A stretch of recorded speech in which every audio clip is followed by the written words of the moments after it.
Hello, my name is Gildy. I'm a member and general manager of Team Nuclear, and welcome to the first Chalk Talk video. These are going to be some instructional lectures. I've got my iPad that I'm streaming to my computer, and I'm going to do some general discussions about macro team play, strategy, and stuff like that. I thought for the first one, it would probably be good to go over some general things in terms of positioning and give you guys some general tips as to how I'm going to approach the rest of these chalk talks, especially when we get more into like specific maps and specific strategies. Today we're going to talk about position, and position is probably the most important thing when you're talking about Overwatch. It's not necessarily a point and shooty game. I would say because of the nature of the different characters, the different abilities, the two most important things are going to be position and team composition. I'm going to do team composition in a separate video because it's less relevant to the overarching themes that I want to talk about here in terms of how I'm going to be approaching the rest of these chalk talks. Today, I'm going to focus on three main things. First is going to be the general team fight win condition. This is something that every winning team fight, assuming both sides are equal, this is what is going to determine who wins a fight 99% of the time. The next thing is just going to be general positioning, how you should be in relation to the rest of your team, depending on the role you're playing or the hero. And then third, I'm going to talk about the corner problem as applied to Overwatch. If you don't know what the corner problem is, that's okay. It's just something that crops up in every type of first-person game. So, to start off, what is the general team fight win condition? Well, there are a couple things that determine the outcome of a team fight. The first one is numbers advantage. Now, this is important because obviously a 6-on-5 fight is going to be much easier to win than a 6v6 or a 5v5. If you have a situation where your team is up, that's a fight that you want to be taking. You want to be taking the fight with numbers. Another thing is going to be cooldowns or ultimates. There are a lot of major abilities. Sorry, I can't spell the word ultimate apparently.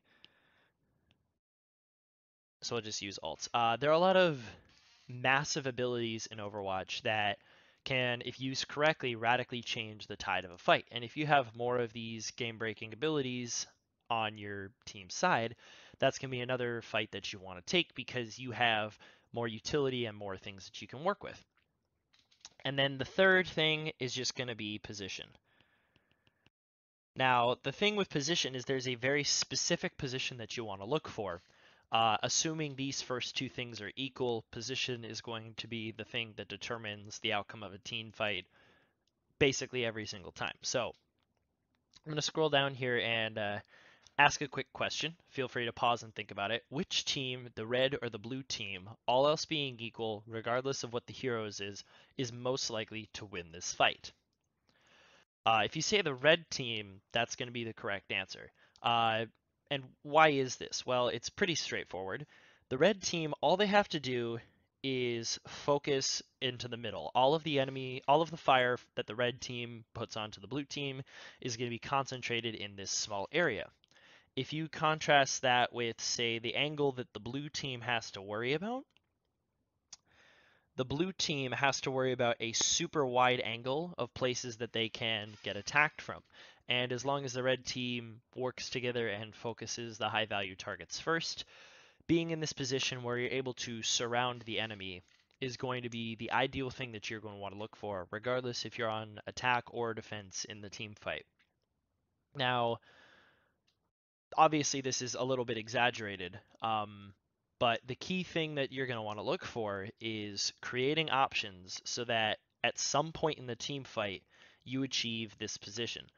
What does this really mean? Well, also going into a team fight, one team is going to have an advantage where they're set up like this, and one team is going to be at a disadvantage where they're in the concentrated area. I'm going to get rid of some of these contrasting colors here.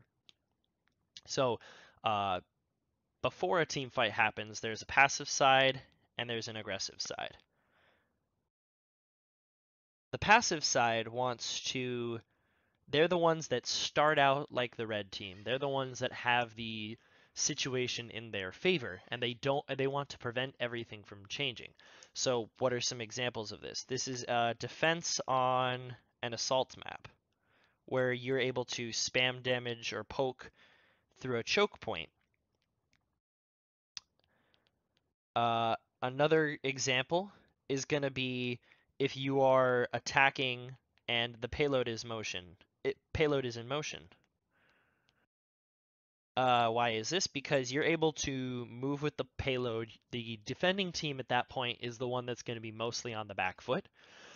Additionally, if you're the defensive team on a payload map, you're going to want to hold that payload just like it is any other objective. Now, what are some examples of the aggressive side? Well, obviously it's going to be the counters, where if you're attacking on assault, because you're going to be looking to create options and spread the enemy out, put them on the back foot, and get yourselves into that surround position. When you're starting on attack, if you have to push through a choke, you're pretty concentrated. You are this blue team right here if you're trying to push through a choke. It's often really, really hard, even with double shields and everything, to effectively make your way through a choke unless you're creative with your pathing and you create a situation where you actually are able to surround the enemy team. Another example is if you're on attack and you have to retake a payload. It's a similar type of problem that you run into where a lot of times going right up the path of the payload is not going to be the best option because the entire payload path on a lot of maps is a giant choke point. You want to get creative with your pathing to take different angles. So now that we've talked about that, ultimately, like I said, your goal is going to be to get into this position where you are surrounding your opponents and you're having to force them to worry about too many things at once. That's going to be the general thing you look for. Moving on, we're going to talk about general team fight positioning here. So, in a standard composition, generally the tank's job is going to be up front and create space. And this is mostly because the tanks in Overwatch, they have abilities that either keep them sustained or protect their team. They're also able to, a lot of times, eliminate the value of big cooldowns such as Fire Strike or Accretion, either with barriers or D.Va's Defense Matrix or Sigma's Kinetic Grasp. You're going to want your tanks to be out front. They're the ones who are supposed to hold the front line. But ultimately, they're still supposed to be behind barriers because barriers provide your team protection. It's another level of security. I'm going to skip DPS for a second because DPS is where it actually gets a little bit more nuanced. Supports, you're going to want to have those all the way at the back line. Why? Because the support's job, obviously, is heal and provide utility. I'm going to use a different symbol for that. If your goal if anything else, the goal of the team is to protect the supports because the supports have, in my opinion, the most influence on the success of a push. If supports are doing their job providing utility, they are able to keep the tanks and damage dealers up so that they can eliminate targets better. If the supports are dead, it makes it a lot harder. Tanks and damage have to be a lot more careful. They're not able to be as aggressive. Supports are the enablers of your team. And so that's why I would summarize support positioning in this. Stay as far back as possible while still being in your effective range. So, for example, Zenyatta can actually be pretty far away from his team. Why? Because he's a vulnerable hero, but his orbs have extreme massive range, and he is able to switch targets without being up close. Baptiste is pretty similar because he can throw his bombs a decent way for the healing. He's got his biotic rifle for his damage that's got pretty good range. I would say the only time that he really needs to be on top of the team is if he's going to use his regenerative burst or set up a window for the team. But after that, he can jump up back to high ground. Ana, for example, she should actually remain more in the mid range because she's got her grenade, which is most of the value that Ana brings to the team other than Nano Boost. So even though Ana's a sniper, even though she can heal and deal damage from a good long range, she actually probably needs to be a little bit closer in order to more effectively use Biotic Grenade to get the antis. Um, and then the final example is Brigida. Brigida is actually really, really weird. She's going to want to be playing sort of more in this range behind the tanks because even though she's not a tank herself, in order to get value, she really needs to be up there and brawling in the face. So her positioning is actually going to be a little bit closer to a tank's. And that's why I say you should be as far back and as safe as you can while still creating value and still being in your effective range. Now, talking about DPS, the DPS's role is not to do damage. That is something that you'll hear a lot of people say in solo queue. It's like, oh, why aren't our DPS killing anything? That's not their job. It's not on them to necessarily pump out damage and 100 to 0 targets. What the DPS job is to actually finish low health targets. What do I mean by that? So the DPS, obviously, DPS can poke, DPS can whittle down enemies. There are very few DPS heroes that are actually very effective at bursting targets 100 to 0. I would say the two biggest candidates for that are Doomfist and Echo, but they are exceptions to the general rule. Most DPS heroes are going to want to be in a position to finish off targets. So DPS positioning is a little bit different because there's a few types of DPS, and I'll probably expand on this in a later thing.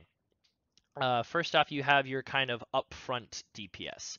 Those are going to be like your McCrees, your Reapers, your Mays. Those are going to be ones that want to be sticking to their tanks like glue because they're either trying to CC or their range is limited or they don't have any kind of mobility or sustain to make them effective at flanking or holding off angles. So those types of DPS you're probably going to want to keep closer to your tanks, maybe in this range, similar to where a Brigida would be. Then I would say you've got your mid-range off-angle heroes. I'm going to say Soldier, for example. Ashe is another one that I would say is a mid-range hero because you want to be in range to use your dynamites, and that's where you create most of the value. It's not from sniping from a mile away. Uh, those ones they can actually, because a lot of the time they have mobility or tools to keep them safe, they can actually sort of play out here away from the team because they have a better view at off angles and catching heroes off guard and sneaking around enemy barriers and such. The last thing that I'm going to say as sort of a main category of DPS is DPS that does not need their team, and more importantly, probably should not be with their team. These are going to be examples like Tracer, Genji, and I'm going to throw Widowmaker in there. And this is for this reason. It's because their value is generated by either flanking or taking advantage of something in their kit that makes them unique. So Tracer, for example, should generally be in the back line of enemies because she has her blinks that makes her extremely hard to deal with, and she should be charging Pulse Bomb because Pulse Bomb is her best value as well as like picking off supports who are away from their team. Genji, for example, he's another flanking hero who really needs to be. He can't shield break super well, so he needs to be in these sort of flanky off angles, kind of in the back area of the team. But he should also be able to dash back to the team and be safely.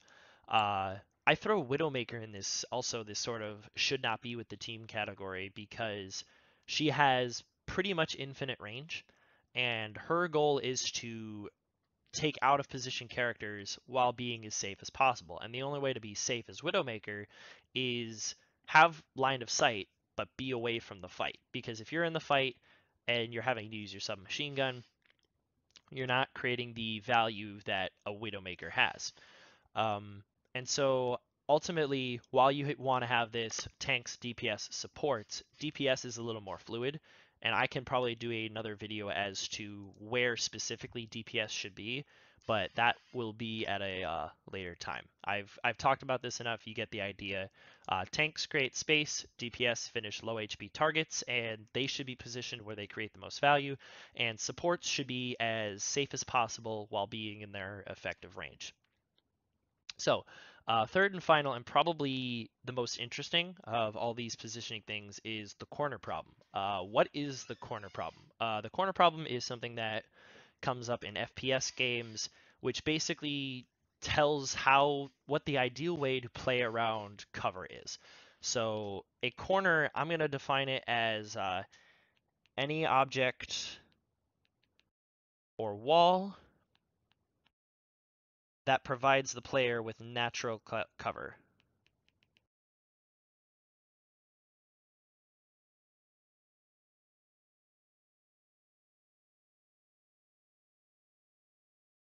So the best way that I can explain this is a corner is anything that you can hide behind and be safe from abilities that don't travel through walls. This comes up in first-person shooters a lot because most of the time very few things penetrate walls in first person shooters. In a MOBA, for example, you'll have a lot of characters that will have some abilities that can travel over walls. And there's not such thing as cover because if your team is doing their job, they're providing vision, you can see where enemies are. Natural cover keeps you hidden and it keeps you safe. I'm going to refer to these as corners from here on out because it's less syllables and it relates directly to what I'm about to talk to here. So, in most first person shooters, the corner problem goes something like this. You have two players, these are the black dots, who are trying to get line of sight of their opponent while remaining as safe as they can. And based on what they can do with the weapon they have, how do you best approach the engagement? In a lot of realistic first person shooters like Call of Duty or CounterStrike, if you have like a short range weapon like a SMG, you're going to want to play the corner as close as possible. Sorry, my iPad did a thing there. You want to play the corner as close as possible and then very quickly peek the corner, get away from the wall because your value is generated by having a low time to kill. Um, there's no sense in you hugging the corner because or trying to play the SMG from long range because you're not able to use the full benefit of your weapon. If you've got something like a sniper rifle, you actually want to be playing as far away from the corner as possible and peek the corner as minimally as you can to keep yourself safe. There are a lot of good videos about perspective in video games, and in most first-person shooters, the camera is on the head of your character model. So if you're close to a corner, the enemy can see you a lot, but if they're far enough away, you won't be able to see them, which is why with longer range weapons, you want to be as far back as possible because they have to peek further around the corner and reveal more of themselves in order to see you. All right, so that's a good solution to the corner problem for regular first person shooters, but what about Overwatch? Well, Overwatch is a little different because of the use of barriers. And I say that because if you've got barriers that are set up along the edge of a corner, what you have is basically an extended corner that you're actually able to play around because for the most part, if you shield manage correctly, barriers or other defensive abilities like Matrix or Kinetic Grasp that your tanks provide are going to be able to help you to play around corners better. They give you some extra protection, they give you some extra cover. So the important thing to know here is barriers, except in extreme circumstance where you're trying to block a pretty big cooldown like a Diva Bomb, you're going to want to be positioning those on the edges of walls and create corners for your team to play around. So with that in mind, here's how we break down the corner problem for Overwatch. Every corner kind of has three zones. There's the zone that your team controls. There's the zone that your enemy controls, which I'm going to do in red.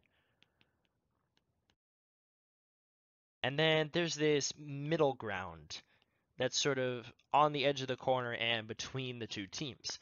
I'm going to call this no man's land. The reason I say that is if you extend past the protection of the corner into line of sight of the enemy, more likely than not, you are going to die, or you're going to have to burn a lot of important utility in order to preserve one player. Now, the way that you want to play corners in Overwatch is you want to be in a position where you control more no man's land than your opponent. So let's say this blue barrier is your team. You actually have a really, really big advantage in this fight because not only do you control your side of the corner, you also control this much of no man's land, which means you now have a position through which to get fire on the enemy, and you're actually in that surround position that I talked to you about, because your enemies can be stuck on this side, and you have more space to work with, more around the enemy team. A lot of maps, you're going to have a wall up top here, and so the only thing for the enemy to do is to either fight a losing fight or to retreat backwards, neither of which is ideal. You've won the team fight at that point.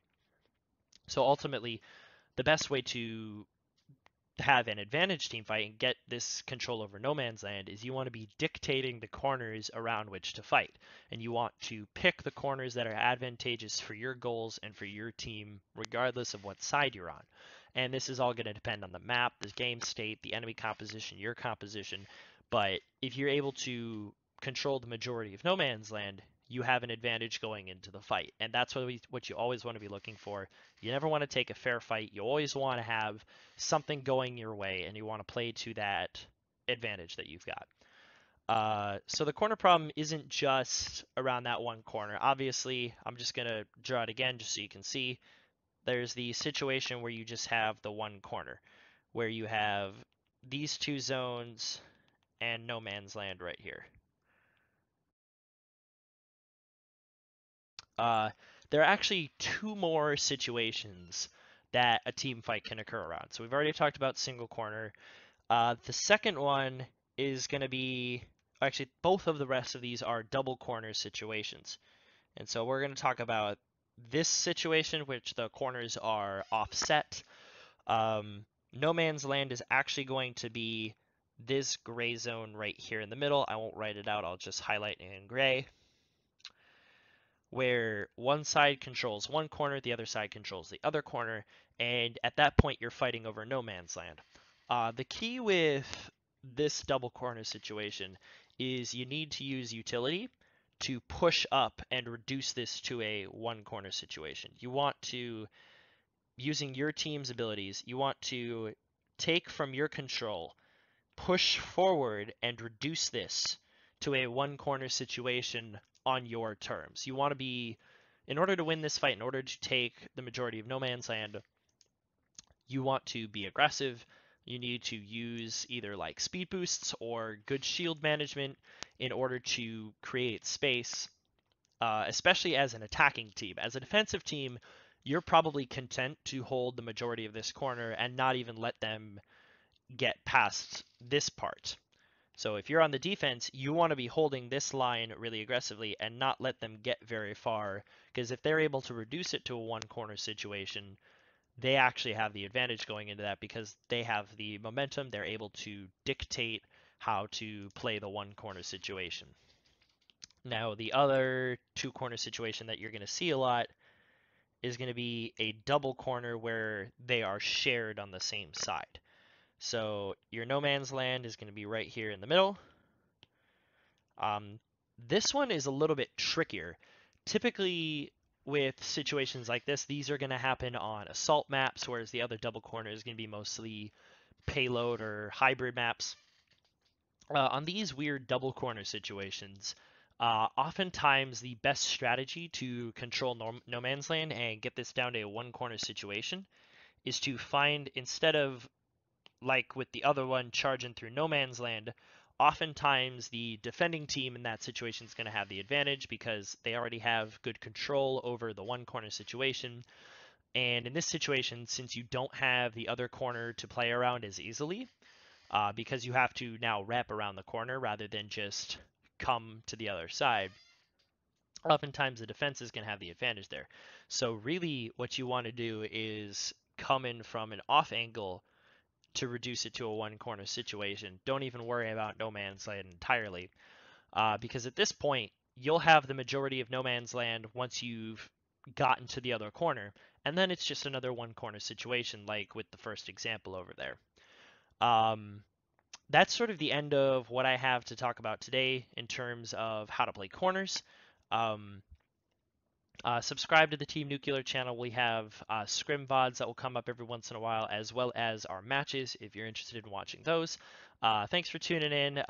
Thanks, good luck, and let's go nuclear.